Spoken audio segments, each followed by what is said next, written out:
صلی اللہ علیہ وسلم صلی اللہ علیہ وسلم صلی اللہ علیہ وسلم۔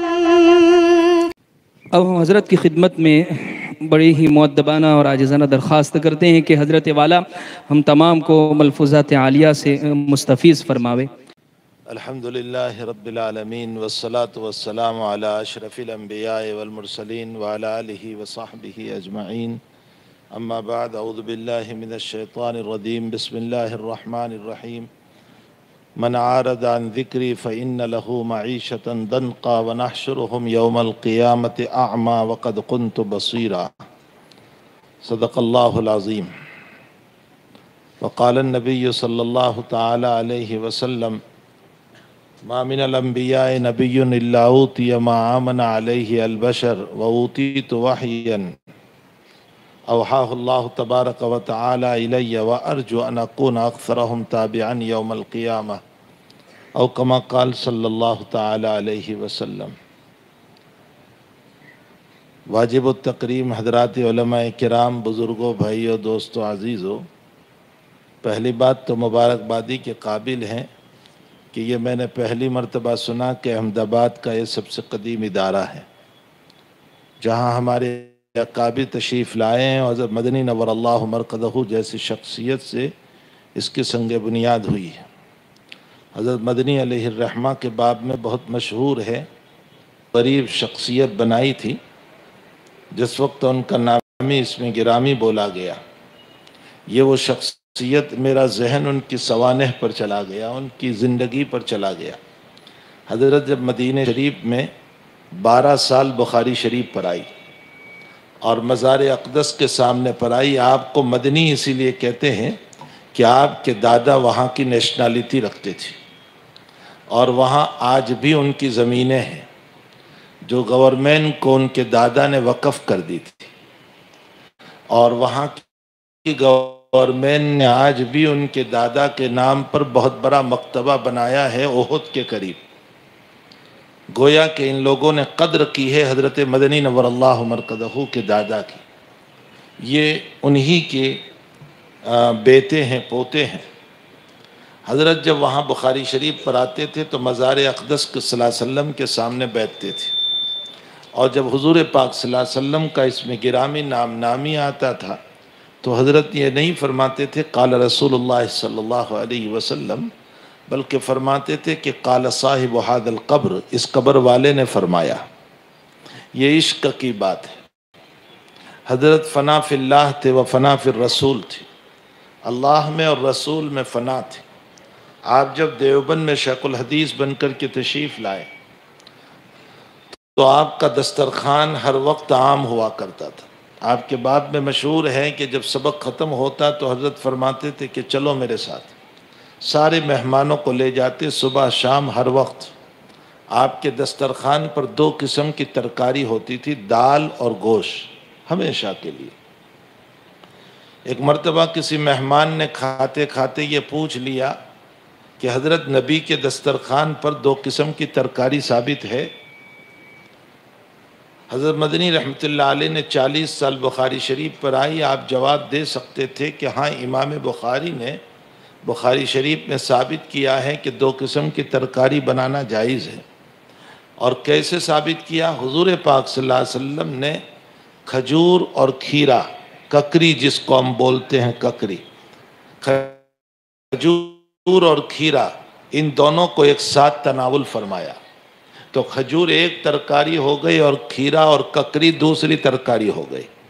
اس سے 2 قسم کی ترکاری ثابت ہوئی۔ اس زمانے میں ترکاریوں کا رواج کہاں تھا؟ جو آج مرغ مسلم کا رواج ہے وہ کہاں وہاں تھا؟ تو یہ 2 قسم کی ترکاری ثابت ہوئی۔ یہ حدیث بھی حضرت کے سامنے تھی، یہ باب بھی سامنے تھا، لیکن تواضع کا پیکر جواب یہ دے رہا ہے، حالانکہ اس سے جواب دے سکتے تھے، لیکن حضرت نے جواب دیا کہ بھائی تم ہم سے سنت کی اتباع مانگ رہے ہو، ہم تو ہے ہی دنیا کے کتے، ہم سے نبی کی اتباع کہاں ہو سکتی ہے؟ یہ حضرت مدنی کی تواضع تھی۔ کانپور کے اسٹیشن پر کسی لیگی نے، چونکہ اس وقت کانگریس اور لیگ کا بڑا زور تھا، ایک طرف لیگ تھی اور ایک طرف کانگریس تھی، تو کسی لیگی نے کانپور کے اسٹیشن پر حضرت مدنی کی ٹوپی کو اتارا اور پاؤں کے نیچے رگڑا۔ کسی صاحب نے ان کو مارنا چاہا، حضرت نے فرمایا ان کو کچھ نہ کرے، یہ تو میری ٹوپی رگڑ رہے ہیں، ورنہ حسین احمد لائق ہے کہ اس کو بھی پاؤں۔ ہمارے اکابر کی تواضع ہے، عاجزی ہے، ہمیں ان کا 10واں حصہ بھی نصیب ہو جائیں تو غنیمت ہے۔ ہم صرف بول کے رہ گئے ہیں، ہمارے اندر وہ نہ اتباع نبوی ہے نہ حضور پاک صلی اللہ علیہ وسلم کی مبارک سیرت ہے۔ بہرحال یہ مدرسے کی بنیاد اس شخصیت نے رکھی ہے، ظاہر سی بات ہے کہ اس کا اخلاص نمایاں ہے، اور اتنے سالوں تک اس مدرسے کا نبھنا چلنا یہ انہی کی تقوی اور برکات کے اثرات ہیں کہ یہ مدرسہ چل رہا ہے، اور اس میں فاضل اور ہونہار یہ علماء کرام کا مل جانا، جو ایک بہترین قسم کا جو مکالمہ اور بہترین قسم کا جو پروگرام پیش کیا گیا۔ آخری بچے نے جو قرآن پڑھا ہے دل پر اثر کر گیا، میرے جی میں آیا کہ میں ان کے اساتذہ سے کہوں کہ ایسے بچوں کا انتخاب کر کے ان کو دینی تعلیم کے لیے حوصلہ افزائی کرو، تاکہ یہی بچے کل کو زمانے کے امام اور رہبر بن جائیں۔ ان کی پیشانی سے مجھے نور معلوم ہو رہا تھا جس آخری بچے نے پڑھا تھا، اس کی بہترین زبان سے قرآن کا اسلوب معلوم ہو رہا تھا۔ حق تعالیٰ ان کو علوم سے مالا مال فرمائے۔ تو اس سے ان کے اساتذہ کی محنت سمجھ میں آ رہی ہے، انتظامیہ کی محنت سمجھ میں آ رہی ہے کہ انتظامیہ بھی اس سلسلے میں لگا ہوا ہے۔ ابھی جب اعلان ہوا کہ عالمیت کلاس یہاں شروع ہو رہا ہے، میں نے کہا اتنا قدیم ادارہ اور ابھی تک عالمیت شروع نہیں ہوا یہاں، یہ تو بہت ہی افسوس کی بات ہو گئی۔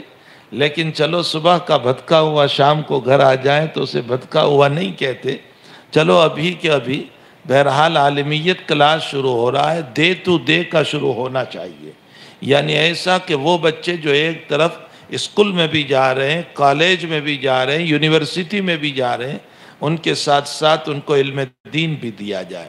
اس لیے ان کے لیے 7-8 سال کا کورس رکھنے کی ضرورت نہیں ہے، ان کے لیے مختصر 5 یا 6 سال کا کورس رکھا جائے، اور ان 5 یا 6 سال کے اندر ان کو دین کی وہ تعلیم دی جائے۔ اس لیے کہ ظاہر سی بات ہے کہ وہ سائنس پڑھ رہے ہیں، وہ جو ہیں مختلف قسم کے فنون پڑھ رہے ہیں، تو ان فنون کے مد نظر ان کا ذہن کھلا ہوا ہے، اس لیے وہ 5 یا 6 سال میں دینی تعلیم کو بخوبی وہ جو ہے حاصل کر لیں گے، کو اپنے اندر شورا میں لے لیں۔ اس لیے کہ عالم اس مسئلے کو خوب جانتا ہے کہ عالمیت کے کلاس کو کیسے چلایا جائے۔ ماشاءاللہ یہاں کے منتظمین بہت متواضع، بات کو ماننے والے، شرافت۔ خود ان کے والد صاحب تھے حاجی قاسم صاحب، اللہ تعالیٰ ان کی قبر کو نور سے منور فرمائے، ان کے درجات کو بلند فرمائے۔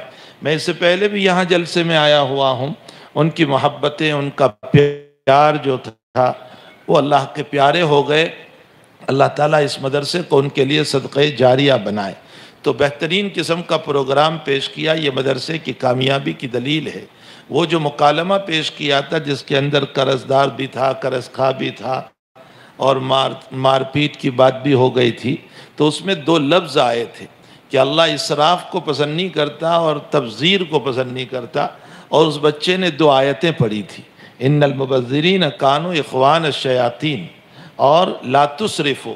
تو میرا ذہن قرآنی تفسیر کی طرف منتقل ہوا کہ تبذیر اور اسراف میں فرق کیا ہے۔ ضرورت کے موقع پر حد سے زیادہ خرچ کرنا اس کو اسراف کہا جاتا ہے۔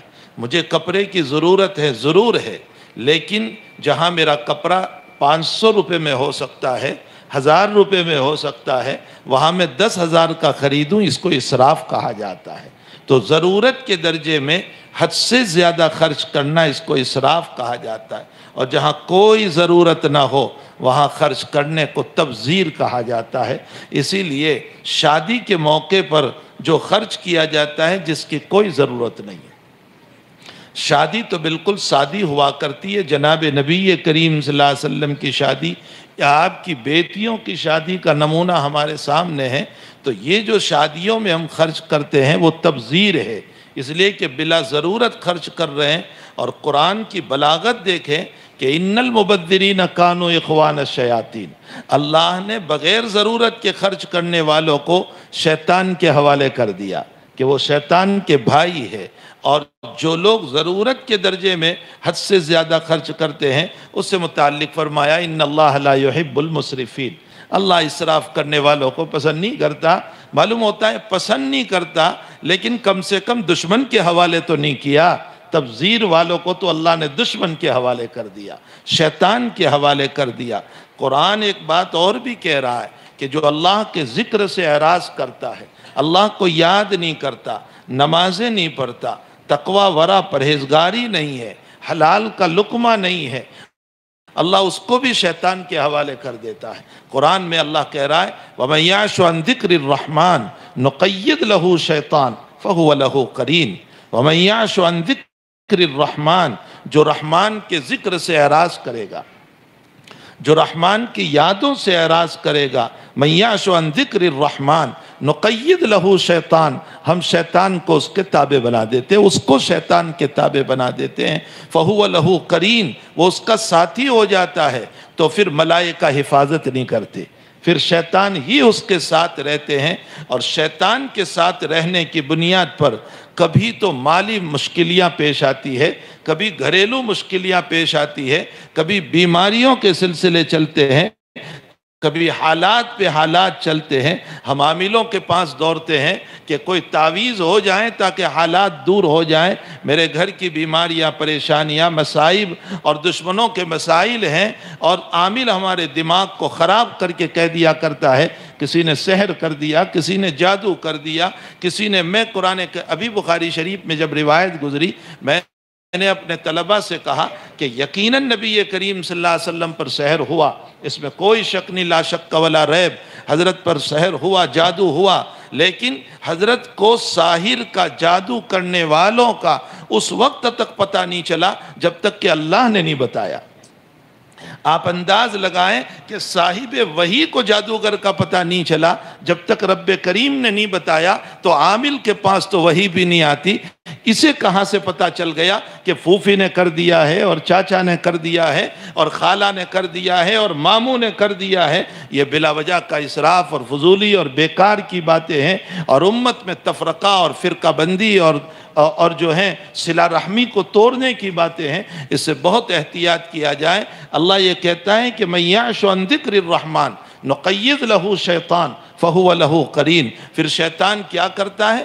شیطان کی دشمنی بڑی عجیب و غریب ہے۔ بات سے بات مجھے یاد آئی، سید الطائفہ جنید بغدادی رحمت اللہ تعالیٰ علیہ فرماتے ہیں کہ ایک مرتبہ انسانی شکل میں مجھے شیطان مل گیا۔ میں نے پوچھا کہ تم کون ہو؟ تو اس نے بتایا کہ میں وہی ہوں جس پر آپ لا حول ولا قوہ پڑھا کرتے ہیں، یعنی جس سے تم پناہ مانگتے ہو۔ تو حضرت جنید نے فرمایا کہ اچھا ہوا ملاقات ہو گئی، مجھے تجھ سے ایک سوال ہے۔ کہا کیا سوال؟ کہا سوال یہ ہے میرا کہ اللہ کا اتنا ہی تو حکم تھا کہ سجدہ کر لے آدم کو، تو اتنا بڑا عابد، زاہد، متقی، دنیا میں جب تو تھا عبادت کیا کرتا تھا، رب کریم نے تجھ کو تیری عبادت کی بنیاد پر آسمانوں میں اٹھایا۔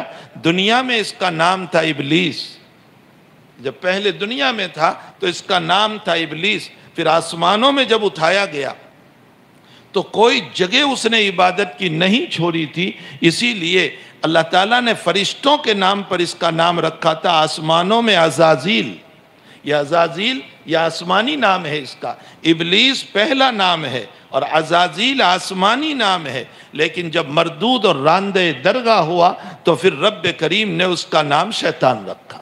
تو جنید نے یہ پوچھا کہ عجیب و غریب اتنا ہی تو حکم تھا، تو اتنا پڑھا لکھا، اتنا ماہر، اتنا عارف، اتنا عابد، اتنا زاہد، سجدہ ہی تو کرنا تھا، تو کر لیتا تو تیرا کیا بگڑ جاتا؟ اس نے جو جواب دیا ہے وہ جواب ایسا دیا ہے کہ شاید میں اور آپ ہم سوچنے پر مجبور ہو جائیں گے۔ اس نے کیا جواب دیا؟ اس نے کہا جنید میں تم سے ایک بات یہ کہتا ہوں کہ خالق بیٹھے ہو، اور کیا خالق کی موجودگی میں مخلوق کو سجدہ ہو سکتا ہے؟ اللہ بیٹھا ہو، رب بیٹھا ہو، اور رب کی موجودگی میں اس کے بندے کو سجدہ، اس کے مخلوق کو سجدہ، کس کا ضمیر برداشت کرے گا؟ میرے بھی ضمیر نے برداشت نہیں کیا کہ رب کے ہوتے ہوئے میں مخلوق کو سجدہ کیسے کروں۔ فرمایا جنید نے کہ جب اس نے یہ جواب دیا تو میرے دل پر بھی اس کے جواب کا اثر ہوا کہ واقعتاً یہ تو سچا آدمی ہے۔ جیسے ہی میرے دل پر اس کی بات کا اثر ہوا، مجھے میرے دل سے ایمان نکلتا ہوا نظر آیا، میرا ایمان نکلنے لگا۔ فرمایا لَوْ لَمْ يَرْحَمِ اللَّهِ، اگر اللہ مجھ پر رحم نہ کرتا، وَلَمْ أَلْحَمْ عَلَيَّ، اور مجھ پر اگر الہام نہ کرتا رب کریم، تو میرا ایمان اس وقت نکلا جا چکا ہوتا۔ فرمایا کہ اللہ نے میری یاری اور مدد کی، اور میں نے فوراً اس کو یہ جواب دیا کہ خالق کے حکم کو ماننا یہ بھی تو خالق ہی کو ماننا تھا، رب ہی کو ماننا تھا۔ جب میں نے اس کو یہ جواب دیا تب جا کر کے میرے ایمان کی وابستگی پھر مجھے نصیب ہوئی۔ یہ جنید کے ایمان کو جب ہٹا سکتا ہے تو میں اور آپ، میرا اور آپ کا مسئلہ جو ہے یہ کیا ہوگا؟ اسی لیے ہمیں اس سے پناہ مانگنے کو کہا گیا، بلکہ اکابر یہ فرماتے ہیں کہ روزانہ کی دعاؤں میں یہ کہا کرو کہ اللہ میں شیطان کا مقابلہ نہیں کر سکتا ہوں، اے رب تو ہی اس سے میری حفاظت فرما۔ حکیم الامت حضرت اقدس تھانوی نور اللہ مرقدہ فرماتے ہیں، فرمایا کہ اگر قیامت میں نے اللہ کو یہ کہہ دیا اس کے پوچھنے پر کہ تو نے گناہ کیوں کیا تھا، اور میں یوں کہہ دوں کہ اللہ شیطان نے مجھ سے گناہ کروایا، تو اللہ کہے گا کہ کیسے شیطان نے تجھے کرا دیا؟ کیا تیرا ہاتھ پکڑ لیا تھا؟ کیا تیری گردن پکڑی تھی؟ کیسے اس نے کرا دیا؟ تو انسان اگر یوں کہے کہ اللہ اس کے وساوس کے ذریعے سے، خیالات کے ذریعے سے، اور میں اس کے خیالات اور وساوس پر قادر نہیں تھا، اس کے پکڑنے پر قادر نہیں تھا، تو رب کریم یوں فرمائیں گے کہ کبھی تو نے اس کو میرے حوالے بھی کیا تھا، مجھے تو قوت تھی، مجھے تو طاقت تھی، تو اتنا کہہ دیتا کہ اے اللہ اس سے میری حفاظت کر۔ اگر ہم نے دنیا میں یہ دعائیں کی کہ اللہ شیطان سے حفاظت کر، تو قیامت کے دن جب رب پوچھ لیں اور ہم یہ کہہ دیں کہ اللہ شیطان نے ورگلایا تھا، شیطان نے گناہ میں ڈال دیا تھا، تو کم سے کم اللہ جب یوں کہیں کہ مجھ سے پناہ مانگی تھی، تو ہم یوں تو کہیں گے کہ ہاں رب میں نے تو پناہ مانگی تھی تجھ سے، میرے بس میں نہیں تھا، تیرے حوالے کیا تھا، پھر بھی تو نے مجھ کو نہیں بچایا۔ حضرت اقدس فرماتے ہیں تھانوی رحمت اللہ علیہ، انشاءاللہ اللہ اسی پر نجات عطا فرما دیں گے۔ تو کبھی ہم اپنے آپ کو اللہ کے حوالے تو کریں، کبھی اپنے شیطان کو اللہ کے حوالے تو کریں۔ مَن یعش عن ذکر الرحمن نقیض لہ شیطان فہو لہ قرین۔ اور دوسری جگہ اللہ تعالیٰ فرماتے ہیں من اعرض عن ذکری فإن لہ معیشۃ ضنکا۔ فرمایا جو میرے ذکر سے اعراض کرے گا، نمازوں سے کوتاہیاں کرے گا، حلال و حرام کی تمیز نہیں کرے گا، اور بغاوت ربانی میں اور تقوی کے خلاف اور نافرمانیوں میں زندگی گزارے گا، اللہ کہتا ہے اس کی زندگی کو میں تنگ بنا دوں گا، ایسی تنگ بنا دوں گا کہ حالات پہ حالات، حالات پہ حالات، حالات پہ حالات چلتے ہی رہیں گے۔ میرے بھائیوں، ایک بات مجھے یاد آئی، بہت سے لوگ کہتے ہیں زمانہ منحوس آ گیا، یا زمانہ بہترین آ گیا، یا اگلا سال منحوس ہے، یا اگلا سال بہترین قسم کا ہے۔ کچھ نہیں ہے، کوئی زمانہ منحوس نہیں اور کوئی زمانہ اچھا بھی نہیں۔ قرآن کی آیت دلالت کر رہی ہے کہ میرے اعمال نے مجھ میں نحوست پیدا کی ہے۔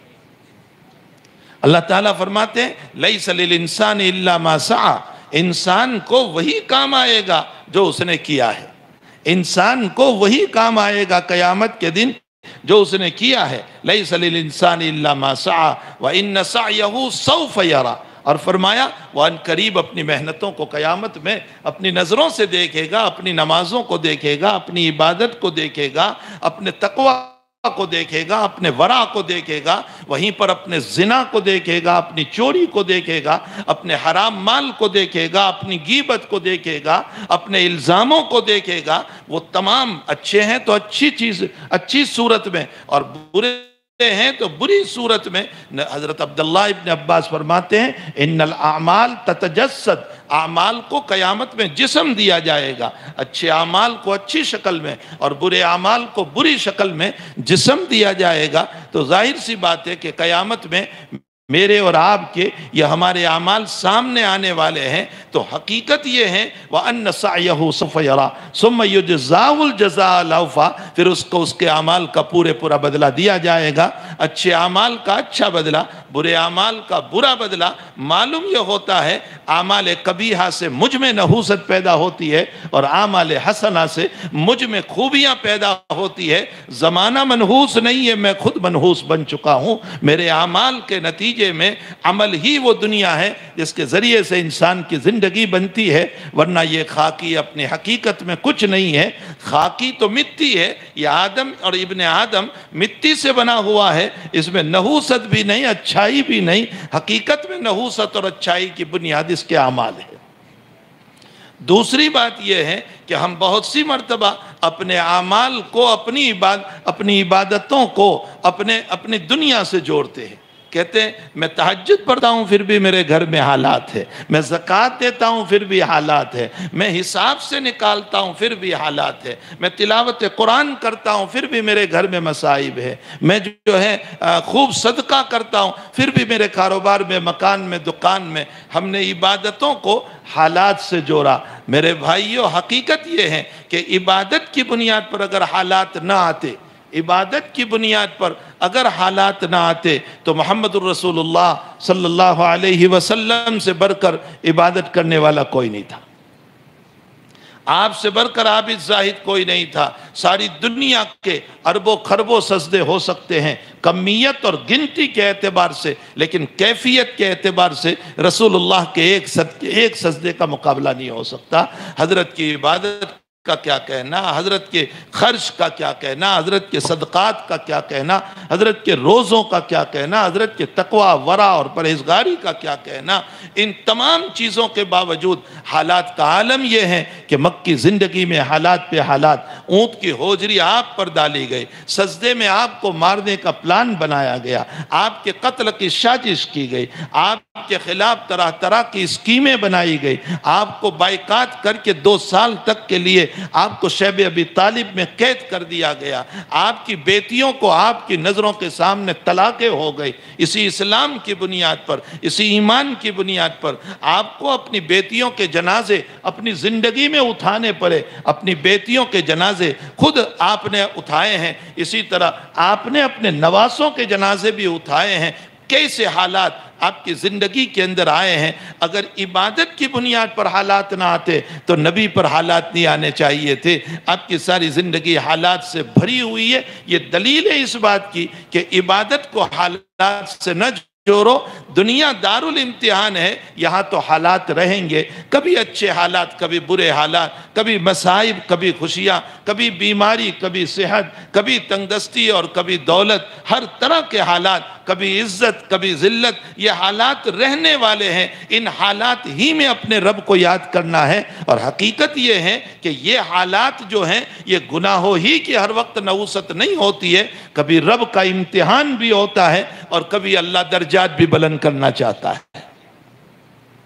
جناب نبی کریم صلی اللہ علیہ وسلم مرض الوفات میں ہیں، آپ کو سکرات ہوئی۔ ماں عائشہ صدیقہ رضی اللہ تعالیٰ عنہ فرماتی ہے، بخاری شریف کی روایت میں ہے کہ آپ نے ٹھنڈا پانی منگوایا اور یوں ہاتھ ڈالتے اور اپنے چہرے پر پھیرتے تھے اور کہتے تھے یا عائشہ ان للموت سکرات، یا عائشہ ان للموت سکرات، عائشہ موت کی مجھے سختی ہے، موت کی مجھے سختی ہے۔ چلو کسی کافر کے باب میں ہم یہ کہہ دیں کہ اس کے لیے عذاب شروع ہو گیا، کسی مومن کے باب میں ہم یوں کہہ دیں کہ اللہ اس کے گناہ کو معاف کر رہا ہے اس لیے سکرات ڈال دی، کسی مومن کے باب میں ہم یوں کہہ دیں اللہ اس کے درجات کو بلند کر رہا ہے اس لیے سکرات ڈال دی۔ میرے نبی علیہ السلام کے تو گناہ بھی نہیں، وہ معصوم ہے، مغفور ہے، ان کے درجات کو بلند کرنے کی کوئی ضرورت بھی نہیں۔ ان کے تو درجات اتنے بلند ہیں کہ وہ جب تک جنت نہیں کھولیں گے جنت میں کوئی جا نہیں سکتا ہے۔ قیامت کے دن شفاعت کبریٰ اللہ نے آپ کے حوالے فرمائی، حوض کوثر آپ کو اللہ نے عطا فرمایا،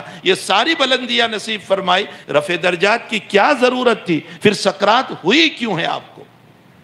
ہمارے حضرت گنگوہی نور اللہ مرقدہ کا جواب دلوں پر نقش کر لو، فرمایا حضرت کو نہ رفع درجات کے لیے سکرات ہے، نہ مغفرت کے لیے سکرات ہے، اس لیے سکرات ہوئی کہ امت میں کسی کی ماں کو یا کسی کے باپ کو یا کسی کے شوہر یا بیوی کو سکرات ہو تو وہ اپنے نبی کی سکرات کو یاد کر کے تسلی حاصل کر لے کہ میرے آقا کو جب سکرات ہوئی ہے تو میری ماں کو ہو گئی، میرے باپ کو ہو گیا، میرے شوہر کو ہو گئی یا میری بیوی کو، تو اس میں مجھے غم کرنے کی ضرورت نہیں ہے۔ حضرت گنگوئی فرماتے ہیں کہ اللہ اکبر، یہ محبوب نبی اپنی امت کے خاطر سکرات بھی برداشت کر کے گیا تاکہ امت کی تسلی کا سامان ہو جائے۔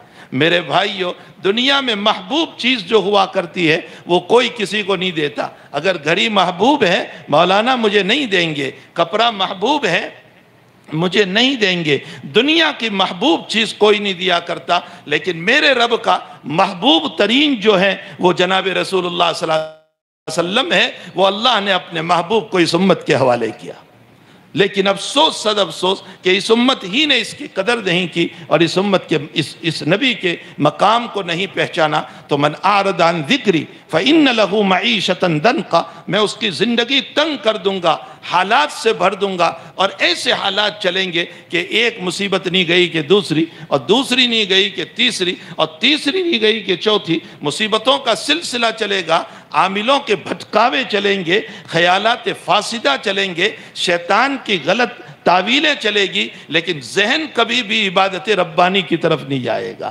اللہ کے ذکر کی بنیاد پر حالات دور ہوتے ہیں، ترقی درجات ہوتا ہے، رفع حالات ہو جاتے ہیں۔ اس لیے ہمیں چاہیے کہ من اعرض عن ذکری فإن له معیشۃ ضنکا، اس کو سوچتے رہیں اور اللہ کے نیک اور صالح بندے بننے کی کوشش کریں۔ اور صالحیت پیدا ہوتی ہے علم کے ذریعے سے، دل زندہ ہوتا ہے علم کے ذریعے سے، دل جو ہے اللہ کی طرف مائل ہوتا ہے علم کے ذریعے سے۔ انما یخشی اللہ من عبادہ العلماء، اللہ سے ڈرنے والے علماء ہیں، اس لیے کہ ان کے پاس نالج ہے، اللہ کا علم ہے۔ انا اعلمکم واخشاکم باللہ، میں اللہ کو سب سے زیادہ جاننے والا، حضور پاک صلی اللہ علیہ وسلم فرماتے ہیں، اور سب سے زیادہ خشوع اور تقوی رکھنے والا ہوں۔ تو جہاں علم ہوگا وہاں تقوی ہوگا۔ حضور پاک صلی اللہ علیہ وسلم فرماتے ہیں کہ مثلی و مثل ما بعثنی اللہ بالعلم والہدی کمثل الغیث الکثیر، اللہ کے نبی اپنی لائی ہوئی ہدایت کی مثال جو سمجھاتے ہیں وہ بارش کے پانی سے، بارش کا پانی جو ہوتا ہے وہ برستا ہے، تو محدثین فرماتے ہیں کہ نبی یہ کہنا چاہتے ہیں کہ بارش کے پانی سے مردہ زمین زندہ ہوتی ہے اور نبی کی تعلیمات سے مردہ قلوب زندہ ہوتے ہیں۔ انسان کے جو دل مر چکے ہیں وہ نبی کی تعلیمات سے زندہ ہو جاتے ہیں۔ یہ تو عام محدثین نے تشریح فرمائی بخاری کی اس روایت کی۔ ہمارے حضرت جی مولانا یوسف صاحب رحمۃ اللہ علیہ کی ایک تشریح میں نے میرے اکابر سے، میرے اساتذہ سے سنی۔ حضرت جی مولانا یوسف صاحب رحمۃ اللہ علیہ فرماتے تھے کہ تم دنیا بھر کی چیزیں کھا لو پی لو، تم نے کولڈ ڈرنک پی، تم نے کوک پیا، تم نے جوس پیا، لیکن اس کے بعد کہتے ہیں پانی لاؤ۔